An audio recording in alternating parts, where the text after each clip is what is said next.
This is April. And this is Tiffany. And you are now listening to the Tea of Life podcast.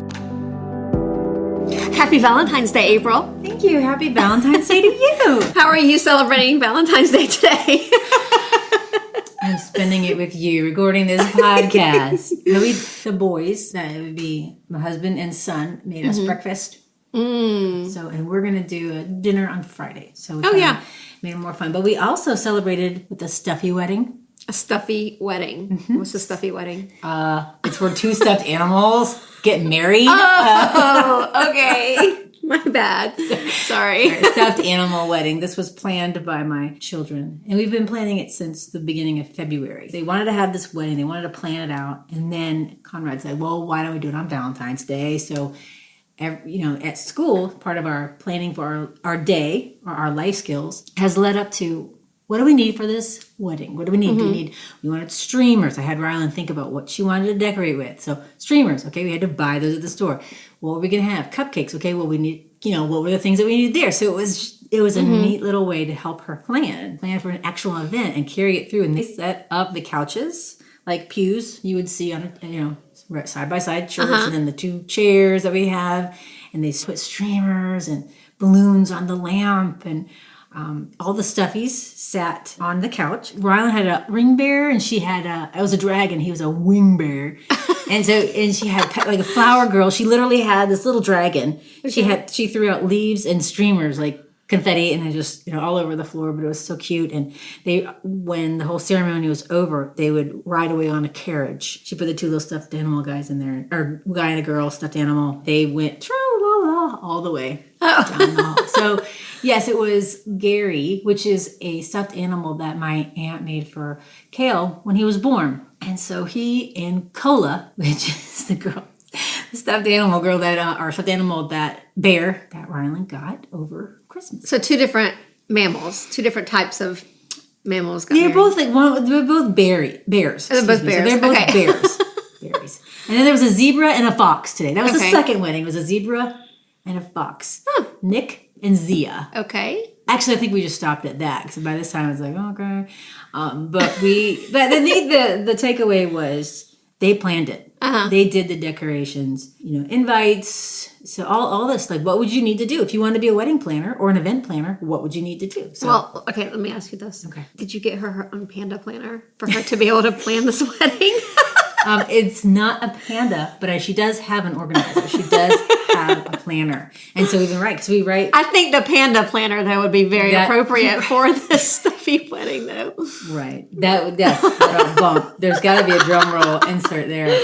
So yeah, that's how we did Valentine's. And then to kick it all off, the reception, we had on a blanket outside on our driveway. And mind you, we're all dressed up like we just went to a real... Now, is this the picture that I just saw on Facebook? There's a picture on Facebook. Okay, so I saw that and I thought, wow, that is us. I wish we had a video and we could show you. I was thinking that it was some kind of event. Yeah. And I thought maybe this was just from last Easter or something. I didn't realize it was from today. So we're sitting there, and the public school bus comes by. We're like, "Hey, this is what we do. This is how we school. We do stuffy weddings, and if you want information on how to have a stuffy wedding, I'll gladly have Rylan share that with you. Or if you have issues with me homeschooling my children and doing a stuffy wedding, you can email me. We can talk about that. I'd love that. Either way. It was a great experience. So yeah, that's our picture. Yeah, I'm looking at these pictures right now. This is great. Very cool. Well, we haven't celebrated Valentine's Day yet. Okay. Brandon works late on Wednesdays, but it's okay because I know that if we go out tonight, we're going to be fighting the crowd anyway. So, we'll probably go out over the weekend sometime and do something special. But we made cookies today, and because it is Wednesday and because it's Valentine's Day, and I ate your dip that you brought over. Yes, so we kind of had a little date on the couch. Yeah, there you go. We had this buffalo chicken dip. I got off the Pinterest recipe, but let me just tell you, it's shredded chicken, a cup of sour cream, a cup of cream cheese, cup of shredded cheese, and Frank's hot sauce, or whatever your favorite hot sauce is. I use that versus the buffalo. You can use the buffalo sauce, either way, and whatever works for you, but just that, mix it together, 350 in the oven for like 20, 25 minutes. And you can find all these recipes on Pinterest or wherever. It's the same. Yes, thank you for making that. And it was absolutely amazing. You and I sat on the couch, ate the buffalo chicken dip while we watched a video that we're actually going to talk about in another episode, a video from Casey Neistat. Actually, we're talking about that in this episode, aren't we? Yes. I just realized that. I just looked over and was like, wait a minute. Yeah, so as we watch the video that we're actually going to discuss a little here coming up. In the spirit of Valentine's Day, like you said, okay, we wished happy Valentine's Day and we told what we were doing and we did for Valentine's Day, and I told you the riveting story about our stuffy wedding. What you wanted to talk about was, what do you think would allow you to fall in love with your life? That's what you have in our notes here. And I think that's excellent because you say when you fall in love with someone, typically we date that person, right? So explain your thoughts right here that I'm... So when we fall in love with someone, typically we date that person. So when we dating, we maybe go out to restaurants or we go to movies or maybe we sit on the couch and watch a movie at home or whatever. With the space between you if you're dating. Correct. Sitting on your hands. Enter your John Crist video. Without a blanket. Hand check. Did you ever do that? Did y'all ever do that? So I just remember like days of going on summer camp in high school, and all of a sudden, like randomly, some adult would be like, hand check, and everybody had to put their hands up in the air. That's hilarious. So anyway, typically at those times you're figuring out if you like each other, right? And you're also figuring out if you like doing these particular things together. Okay. So if you date yourself, like you can take yourself out to dinner. You can take yourself out to a movie. It's okay to go to a movie by yourself. Yes. Done it. Love it. Yes. Highly recommend it. So it's okay. And so when you date yourself though, you can, have dinner with yourself at home, but just sit and read a book. Sit and be mindful, like we were talking about earlier, be mindful about like your thoughts and get to know yourself, get to know the things that you like, get to know the things that make you happy. Yes. And so I think that, so when we try to fall in love with ourselves, we're falling in love with who we are and the things that make us happy. Right. Things that make you happy. And I know the underlying, my reading between the lines is passions. Of course we're talking about passions, but not just that. It's like, how do you love yourself? This is Valentine's Day that we're recording this. This is February time of recording. It's all the love month.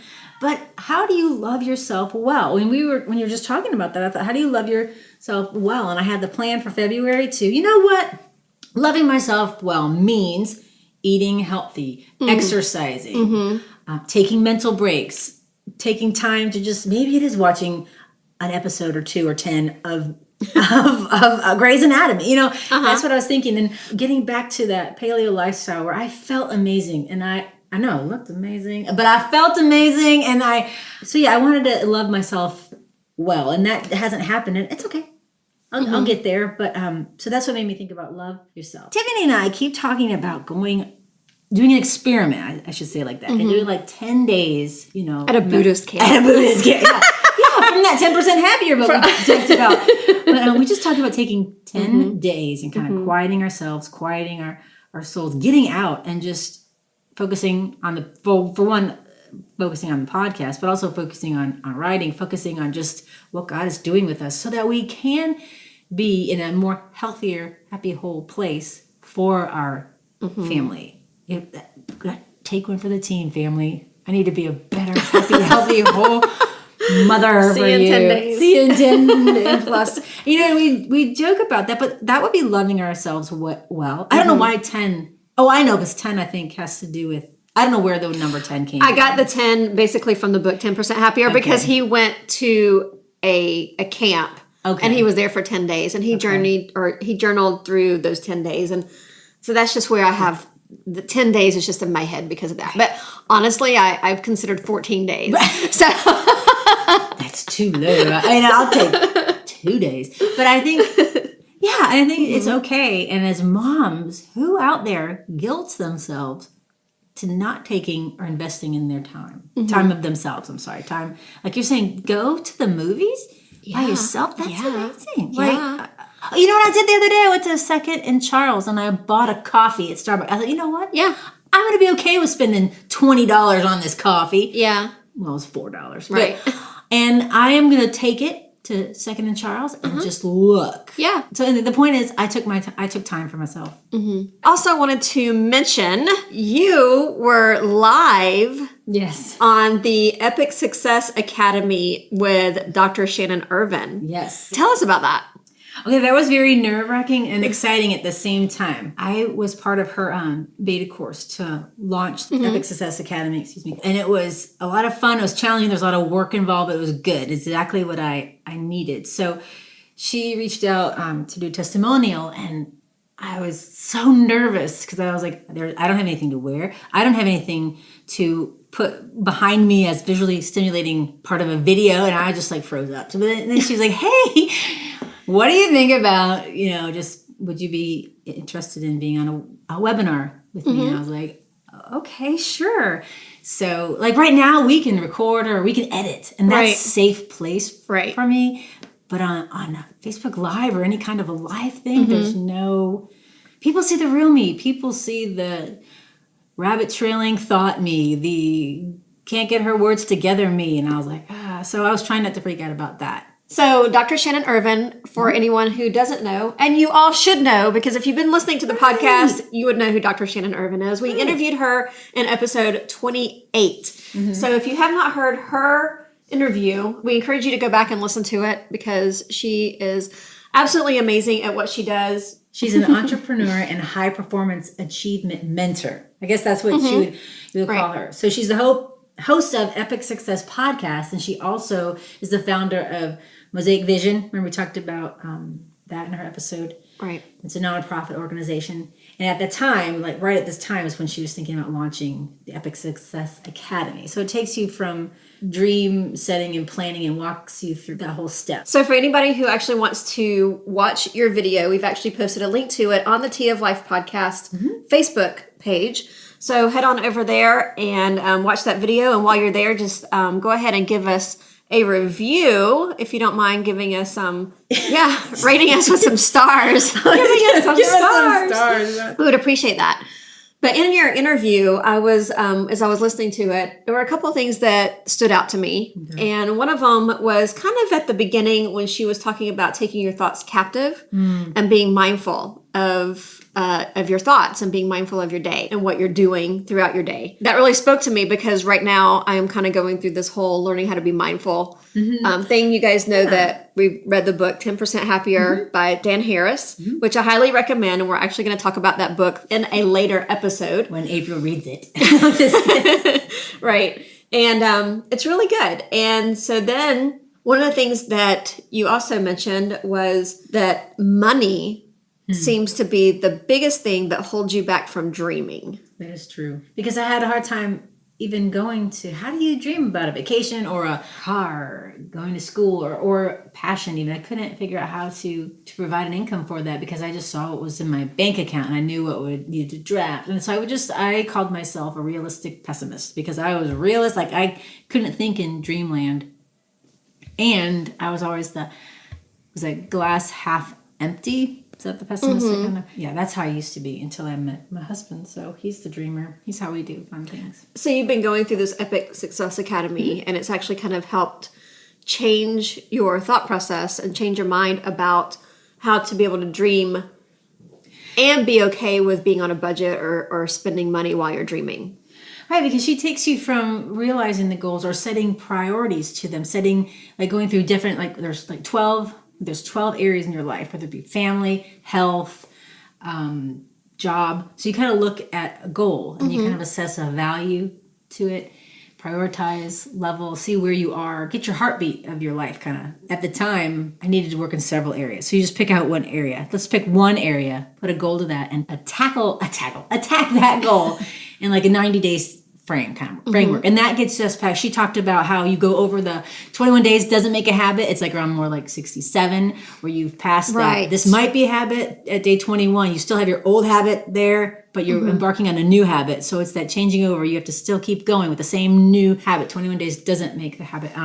Right. I remember her talking about that. So it was just mostly like figuring out where I was, what goals did I want to set, and then how to make bite-sized pieces of them. How do you set, not a time limit, but a time value to them? So if I have to go to the store, that's my goal. Well, I have to make my list. That might take 5 minutes. Or you people with Alexa, you just call, whatever she's gathered along the way. So you're just assigning value. It's just kind of taking hold of your life, teaching you how to write goals, map them out. And that's what I was struggling with. And one of the things that I was telling her is that I had this revelation of, it's okay to plan for yourself. It's okay to take time. It's okay to take an afternoon and sit quietly by yourself with your planner or with just a notebook and be like, what really is happening in my life? What is God doing with me? What are the things that I want to do? And so you kind of take that little self-assessment. And I used to think that was bad because you weren't being productive, right? You weren't doing something. Well, you are doing something. You're taking your health inventory of your mental status. So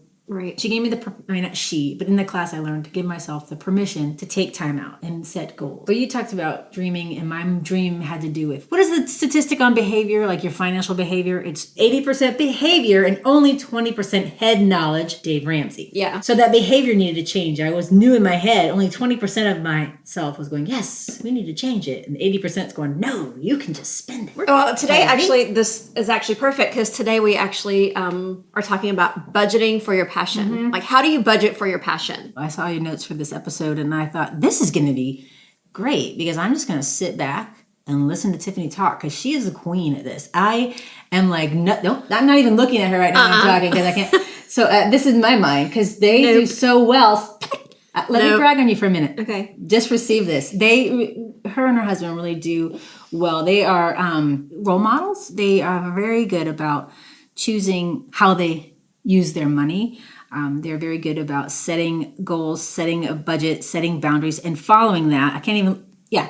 So they are inspiring to me. And so when she talks about this, I know what she's talking. I've seen it in real life. And I also was thinking that this is the episode where people are going to be like, did April die? Where is she? Is she not doing this episode anymore? Because it'd be like crickets. Where did she go? So I want to say, hey, see you at the end of the episode when I get back. Because I don't know anything about what she's going to talk about now. No, I'm just kidding. We sat and watched the video by Casey Neistat, and the name of the video is How to Be Heard, and it's by Haste and Hustle. And you can find this video on YouTube, which is actually where we have watched it. However, if you are subscribed to our Facebook account or Instagram, you have already seen the link to this video. Yeah. So you are in the know. And if you are not, then I encourage you to go to Instagram or go to Facebook and like us. Very good. Follow us, and you too will be able to see this video. The video is Casey Neistat, and he actually is doing a talk, and it's kind of like a TED Talk kind of atmosphere, right? Google Talk kind of atmosphere. So he's on stage talking, and he's telling about his story, basically, of how he came to do what he does. Really, really interesting, very inspiring story. I watched it with Brandon and the boys, and then loved it, so I wanted April to watch it as well. But I think like at the end of this video, I was like, yeah, I want to do that, kind of thing. It was just awesome. But one of the things that really stuck out to April and me and kind of gave us a little bit of anxiety was one of his videos where he actually got a contract with Nike, and they advanced him money to go and do a video for Nike or do an advertisement for Nike. Well, what happened was they ended up fronting him the entire budget, and he was given like all this money, and then he had to go spend it and do this and produce this video, So he had no clue what he was going to do. Mm-hmm. But the thing that really struck me was he ended up, the first thing that popped in his head, which actually lined up with his personality and his passion, was to go to the airport. Right. And wherever the next flight took off, that's where they were going to go. So they went to that place. They stayed there for a day or two. Then they went to the airport, and wherever the next flight was going to take off, that's where they went. And they ended up traveling the world in 10 days and made this epic Nike video advertisement. And it was one of the most watched advertisements for Nike for quite some time. And so what just really struck me was like he had no clue what he was going to do. Right. All he did was follow his passion. He didn't have an idea of what the video was going to look like, but he's like, I have an idea. Sound kind of crazy. Sound like a way to finance his whole vacation. Right. And then seeing the product. You're like, wow. Yeah. So if you see the video, it's a pretty amazing video. The thing is like he got the money and he didn't budget. Like he had no idea what he was going to do. He just went and spent the entire money, and he took this risk. So I don't really know if this it kind of lines up with what we're talking about today with budgeting, because we want to budget for our passion, but at the same time, we don't want to be in a place to where we're afraid to spend money for our passion. True. I could see that. Okay. Right? And I just gave a little spiel about you guys being so good at budgeting. And you still probably have to work on it every day. I mean, even though you know how to do it, it's the behavior. You keep working at it every day, and there's probably things you still tweak or change. But now enter a passion. How do you allow money to go towards that passion? What if there is no money for the passion? Is that in there? There may not be any money for the passion. And the reason that there may not be any money for the passion could be because you're so far in the debt that you don't have any breathing room or any wiggle room with the money that you're bringing in. So one of the things that we highly recommend is getting out of debt. Now, I know that I can just sit here and I can go, okay, get out of debt. Okay, podcast over, done. See Dave Ramsey, bye. And I know that there's steps, that make it a lot easier. And we do recommend that if this is something that you're struggling with getting out of debt, to find, we highly recommend Dave Ramsey. And not just because we're Christian. Right. We recommend him because his system works. He has these baby steps. And I have heard plenty of people who are not Christian who have also recommended him because his stuff works. You can visit his website, daveramsey.com, and you can figure out his baby steps. There's also things that you can do as far as he has ideas of how you can get out of debt. He talks about getting the $1,000 emergency fund in place and then going from there. So I'm not going to go through and talk about Dave Ramsey, and I'm not going to talk about everything about him and his steps. That's not what the purpose of this podcast is today. But one of the things that we just really wanted to encourage is getting out of debt. Right. We're talking about getting out of debt. You first have to know what debt looks like. Do you know what debt looks like? Everybody has a debt story, right? What's your debt story? What is our debt story? Yeah. What was your debt story, or how did you get out? How can you share with people to be like, there's hope at the end of the tunnel? Well, I don't make anything. One of the things that you mentioned before was that finances are 80% behavior and 20% head knowledge, right? But I think that it's also 80% behavior, 20% the money that you have. Right. Okay. Mine and my husband's story is when we first got married. As we mentioned in previous podcast, he was in a Christian music band. They were successful as far as, they've had 5 albums. They were signed with a big music company in Nashville, Dove Award nominated Christian music band. Okay. So they were busy. They were successful. However, they didn't make a whole lot of money. And so when you see that and you see you don't know a lot about the behind the scenes of what the people who are actually in that, what they deal with on a regular basis, you think it maybe it's all glamour and, so the truth of the matter is that for the first 4.5 years that we were married, my husband and I lived on $14,500 a year. Okay, now I know this was a while ago, but still, it still applies. Yes, this was 20. We got married in 1996. So from 96 until 2000. But still, that's and one. $1,000. Yeah. So from 96 until 2001, so I guess that was 5 years actually that we were married. We made $14,500 a year. And this is just Brandon working because you're with him on the road, right? Right. Okay. Right. The thing is we were debt free. We were completely debt free.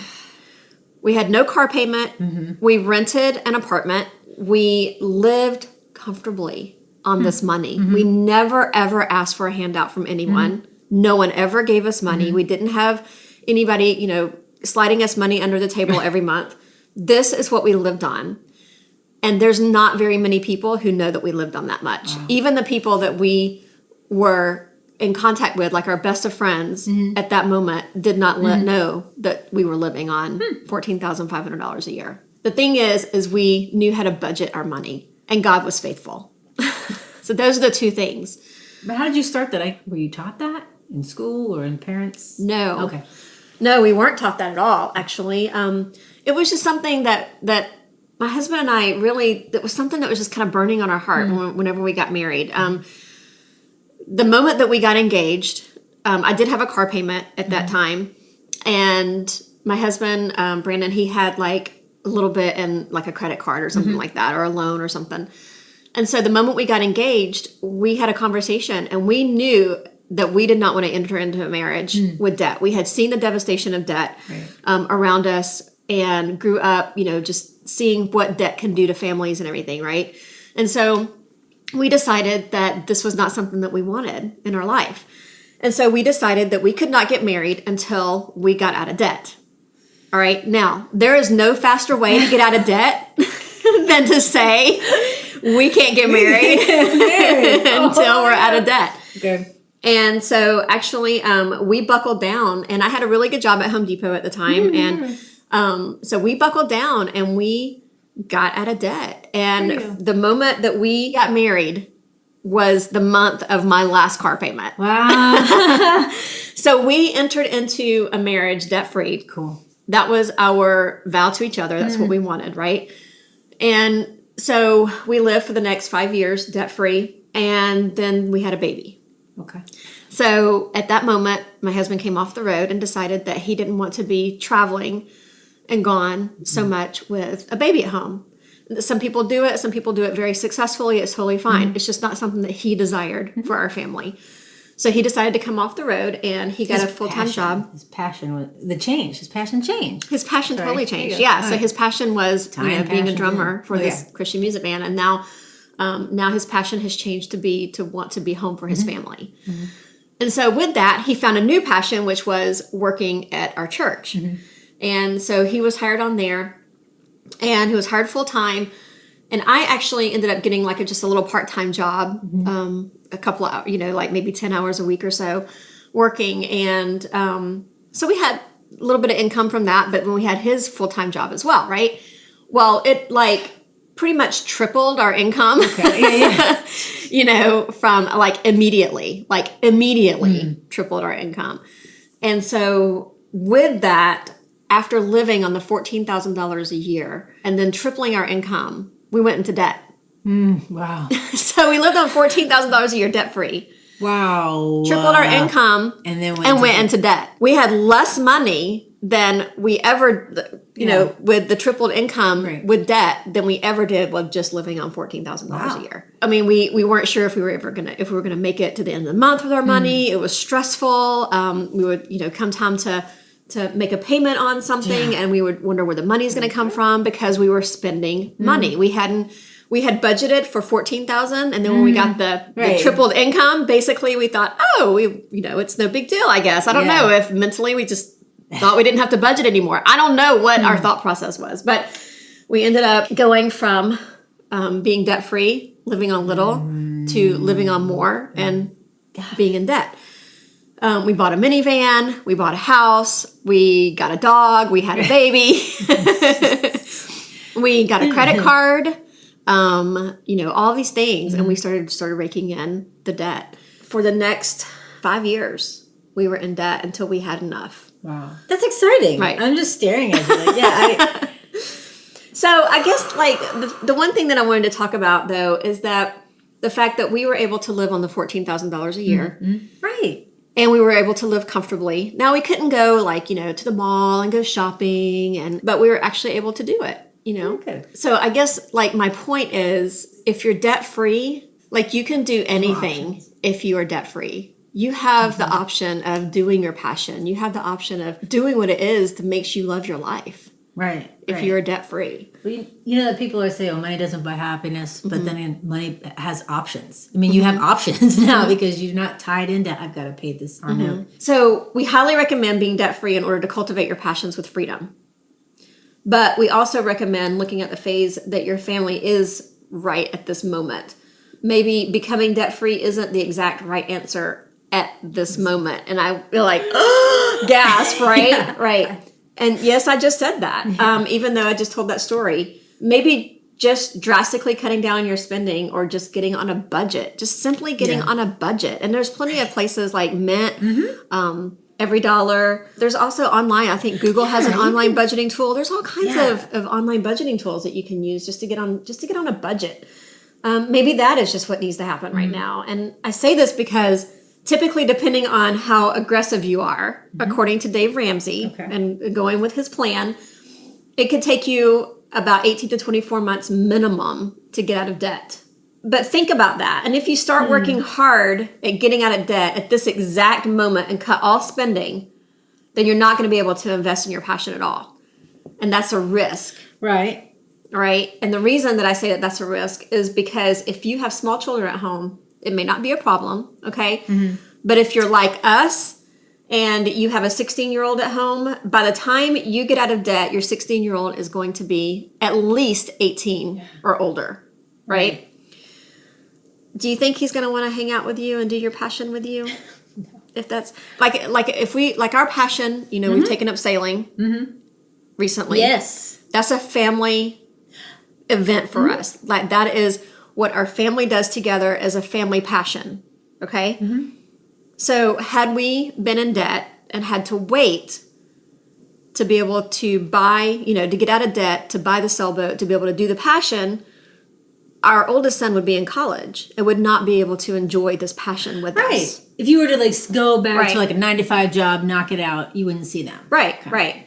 Right. So this means that, if we do that, that means that we have lost 2 years of experiences with our kid. Right. And you're weighing the value of those experience time to get year or two in debt. I get what you're saying. Yeah. Right. So maybe just cutting spending, getting on a budget, seeing where you can cut down food. Right. Can be cut, maybe food expenses can be cut down. Maybe not eating out so much. Or maybe you get Netflix, or maybe you cut your cable and give yourself an extra $100 a month to be able to go and invest in your passion with your family. That's true. So any of those things.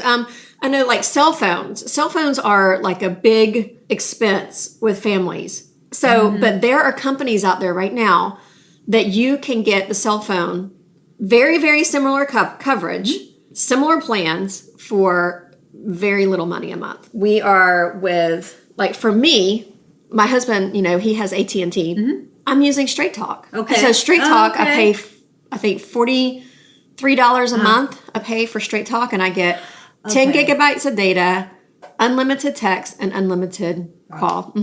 So that's one way that you can save some money. We just got my son a cell phone for his 16th birthday. He finally got his first cell phone for his 16th birthday. Yes, we held out. Yes, he waited very patiently. Right. And we ended up going with a company called Mint. And Mint uses T-Mobile towers. Now, Straight Talk uses AT&T towers. Okay. And I have not noticed any problem with any kind of, service or anything like that. My husband has AT&T, like I said, as well. So whenever we're together, we have the coverage in the same areas. We've not had any problems. I've not had any dropouts when he's had coverage or vice versa, right? So Mint, we went with Mint for my son, and it actually uses T-Mobile towers. And I think he gets 2 gigabytes of data, which isn't a whole lot. He's 16. But we encourage him to tell him, wherever you go, you make sure that you get online, get on the Wi-Fi, like at church or at home or whatever, right? So if he needs it. So he gets that and unlimited text and talk. Wow. And we are paying, I believe, $15 a month for him. That's good. That's a good option for those who are needing a second, another phone or something to do for their teens. Right. Or something to use for their teens. Right? Yeah, so those are some ways that you can cut money in budgeting. Eating out, like I mentioned before, maybe eating at home more. I know that, people are like, what?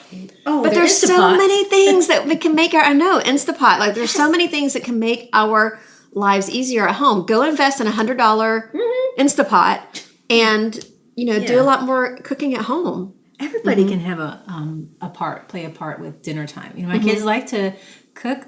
We're giving them more responsibilities with that. So there you go. There's your family time. Bonus, kids are learning the life skill. Right. So I'm all about life skills. So those are some great things that we can do. You know, we talk about minimalism, and I don't want to promote minimalism because I know that that's kind of gotten like a negative connotation. People think about minimalism, they're like, oh, you know, they think that people are just crazy. But there's different levels of that. Now, you know, just don't go shopping. You know, just don't go to the mall. Because when I go to the mall, I see everything that I never knew existed that I need.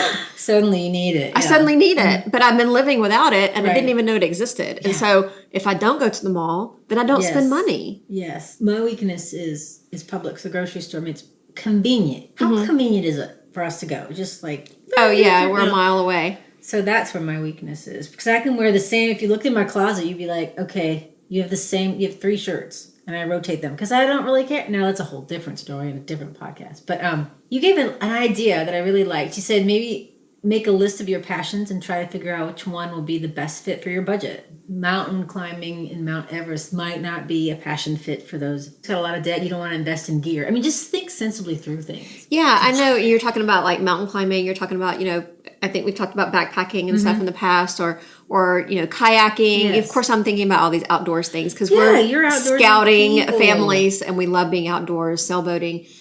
But the one thing that we always tell our scouting families when it comes to buying equipment, okay, this is, and believe it or not, this is going to be a budgeting tool, okay, that I'm going to tell you right now. Okay.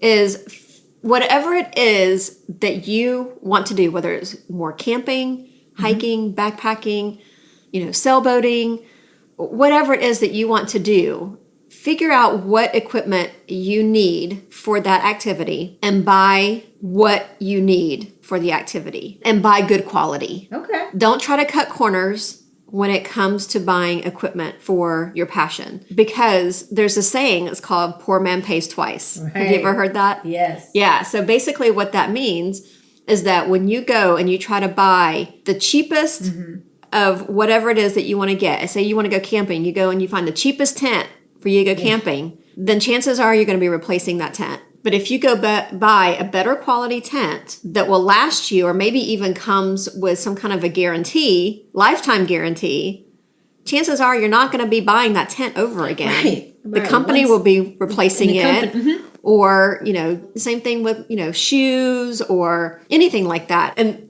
I don't want to get into like advertising for different companies, but I know that there's like the North Face. Okay. I've had really, really good experience with the company, the North Face. And I know that some of their stuff is really expensive. However, like everything comes with 100% lifetime guarantee. Oh. It doesn't matter how old it is. No questions asked. Huh. There have been a couple of times where I've had to take advantage of that. And you can go online and you can do an online chat with somebody and tell them what's going on. Or you can call them and let them know. I had a North Face raincoat and the inside started cracking and coming off. Okay. And so I contacted North Face and I didn't even know how old it was. No questions asked. I sent it back to them. They sent me a brand new one. Really? Absolute brand new one. No questions asked, nothing. My son has a North Face backpack and one of the buckles broke. So I got in touch with them and they sent me a new buckle. Not a problem. The buckle broke. Right. Not a problem at all. So had it been the zipper or anything like that, I would have just sent the backpack to them. They would have sent me a new one. Bought it first time. That's it. Now, had I bought a cheaper brand at a cheaper store, I would have been throwing it away and having to go and buy another one because there's not going to be a guarantee with that. That's true. That's a very good point. Was it penny wise, pound foolish? That's what Conrad always says. Right. Like you're saying, poor man pays twice. Right. So being thoughtful. It's still being frugal. You're still being... Right. Yeah. Right. Right. Okay. So that's one way. And you're going to be in like enhancing your experience because if you have good equipment. Now, I'm not saying that you have to go buy... Don't hear me wrong. I'm not saying that just because it's expensive or name brand that it's good equipment. You have to look at reviews. You have to look and do your research on them, okay? There are some times where maybe the cheaper is the better product, but you need to read the reviews. Yes. Okay? Right. Find reviews and read them. Right. I know that Patagonia also has lifetime guarantee on all their products. No questions asked. Same exact thing. You send it back to them. They send you a brand new one. Done. That's it. Right. No question. Doesn't matter. Wow. Doesn't matter what it is. They have a lifetime guarantee on every one of their products. That's really great. I had no idea this episode was going to turn out to be. Yeah, because I think that's one deterrent. I think maybe from cultivating that type of a passion is because they think, oh, dollar signs and the amount of equipment. And it's like, you know what? If you think about it, and then you often find, you guys are the like Craigslist people champions. You find stuff that people maybe they've done with that. There's a backpack or I find stuff at thrift stores all the time too. Oh, okay. We have a thrift store close to here that I love shopping at, and it's one of those that actually they have like this deal with a company that buys out the storage units. The storage units that maybe people aren't paying on. Okay. And so they'll go and they'll bid on them and they'll buy them out. And then a lot of times they'll take the big pieces of furniture and the expensive items and tools and stuff. But then the other equipment that they don't want to deal with, they take it and they have a deal with this particular thrift store where they'll go and donate it to this thrift store. Okay. I found, and speaking of North Face, I have a North Face sleeping bag. I actually found two. We have two North Face sleeping bags, which are guaranteed because I called North Face because I had a question of one of them. And they gave me all the information that I needed. And it was actually an older one that is like, she had to... we had to hang up and she had to go do research and then call me back because called you back? That's great customer service. So it was great. So she gave me some information on it. And then I found North Face raincoat, actually the one that I sent back. Yeah. I actually had found it at the thrift store for like $6. And it had the inside was all, tearing apart and stuff. So I bought it, sent it back to North Face. And got a new one? They replaced it with a brand new one. That's crazy. Right. You know what you're looking for, so you know the good stuff already. So when you see it at the thrift store, right, because we love to go shopping at REI. That's another place. We really love REI, and the reason that we love them is because they guarantee their products. So if they have like a $20 membership, and it's a lifetime membership. So if you join their lifetime membership, and it's $20 for a lifetime, then you become an REI member. And whatever you purchase goes on your membership. And so you don't even have to have a receipt. You don't have to have any excuse, nothing. Whatever you buy, if it doesn't meet your expectations or if it breaks or whatever, you bring it back, go find whatever else that you want, and they'll apply that to the purchase. Suddenly, I want to pick up a hiking passion or camping. Yeah, and REI, cool. They have great outdoor clothing, and you don't even have to want to hike and kayak and all that stuff to go and take advantage of their clothes because they have great clothes, they have great shoes. Your kids need shoes for school. Yes, new wardrobes. So right, I look like I'm doing all those things. Right, I mean they have some cute stuff there. So I think like the bottom line to this whole podcast for today is that the biggest reason for you to cultivate your passion is for you to be able to create the life that you want to live with everyone in your household. And eventually you'll be able to move on to something else. Yeah. Okay, so one of the things I was thinking about is that I think one step in acknowledging where one is with finances and recognizing the relationship that one has with money, just knowing, maybe just knowing where you are at in your checkbook. Because if you don't know don't know what you have, you don't know where you can go with that. Because for the longest time, what I'm trying to say is the longest time, I just didn't even look. Because I'm thinking ignorance is bliss. Well, ignorance is not bliss. Right. So just get a baseline, a bottom heartbeat of where you are financially. And that takes out half the stress or the worry away. Because that's what I would panic at. That's why I couldn't dream big, is because I didn't know. I really didn't know what was in my checkbook. I kind of knew, but I really didn't. And once you go, oh, you're right. There is nothing there. I'm okay. Now I know what to do. And I can get more money, So Googling about budgeting and passions, I came across this blog from about a year ago on Fabulously Broke. I don't know if I've already said this. I love math because it's non-emotional. Like I said, 3 + 3 is always going to equal 6. No matter, you can be happy about it or you can be sad about it. But there's no emotion there because it's just truth.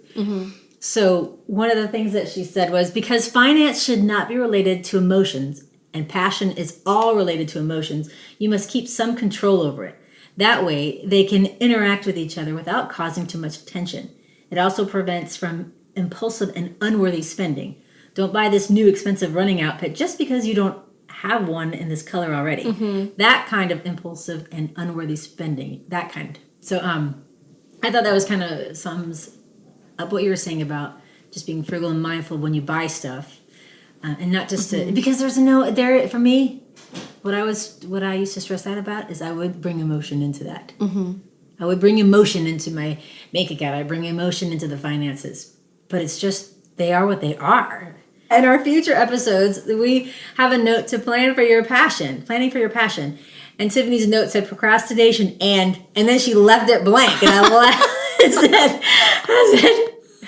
is this blank intentionally? That's great. So I was like, hey, you can share some of these. You thought these through. Yeah, so some upcoming episodes that we have is going to be, like you said, planning for your passion, cultivating your passions with small kids at home, how to cultivate your passions when you're the only one excited about it, and cultivating your passions while working a full-time job, and when to know it's the right time to cultivate your passions. Yeah. Did we do that one We already? did that one. Okay, yeah. Okay. Scratch. Yeah. So we're also going to be talking about dreaming big, like how to dream big. That's something that we've kind of talked about a little bit in this episode.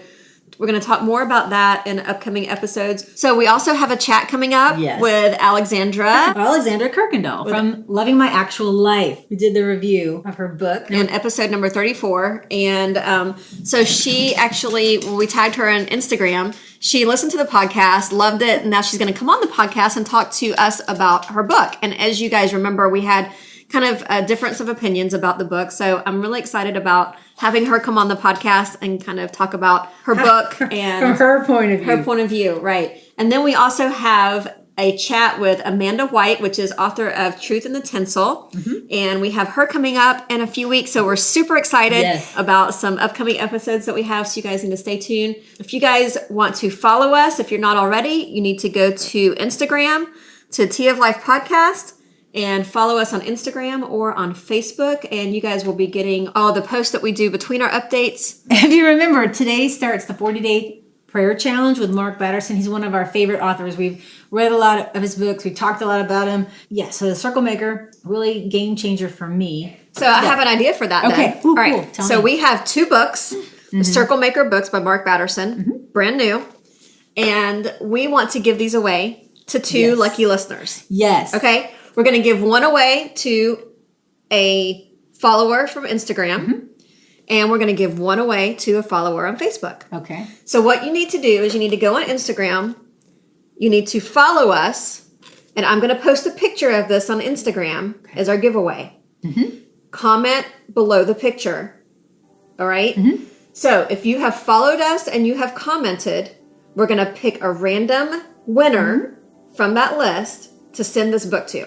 Follow and comment. Follow and comment on Instagram. On Instagram. For book number 1. For book number 1. Follow and comment on Facebook. Okay. For book number 2. Okay. Okay. They're both the exact same book. Exact same book. We're not going to send it to the same person, though, if that one. It's random. Correct. Got it. Right.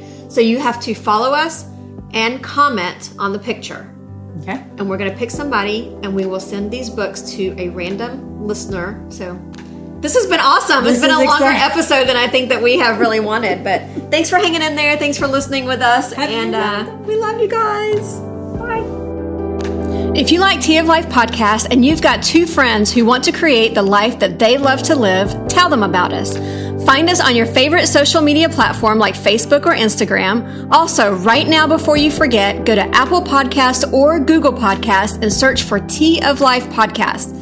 Hit the subscribe button and never miss an episode. Thank you for listening to Tea of Life podcast. We'll see you next Monday.